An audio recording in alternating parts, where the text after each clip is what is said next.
India ही नहीं बचेगा तो बाकी का क्या करोगे? तो धर्म ही नहीं बचेगा। हम सब हिंदू, देश की सेना का सम्मान करो, आर्मी को दान करो ताकि जय श्री राम बल्लभगढ़ वालों।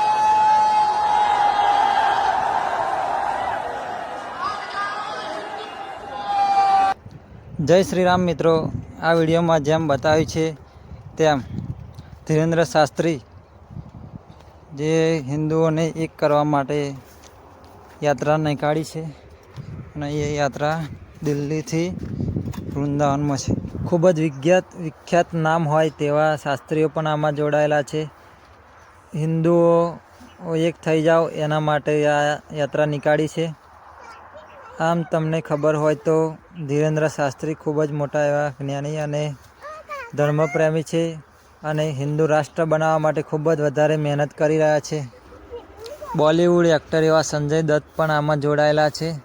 તો મિત્રો, તમે પણ સપોર્ટ કરો અને તમે પણ હિન્દુ રાષ્ટ્ર બનાવવા માટે એક થઈ જાઓ.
દિલ્હીમાં જે બ્લાસ્ટ થયો તેના માટે ધીરેન્દ્ર શાસ્ત્રી એમ કહે છે કે તે બ્લાસ્ટ કરનારાઓ પકડાઈ જાય અને એમને ફાંસીની સજા આપવી જોઈએ.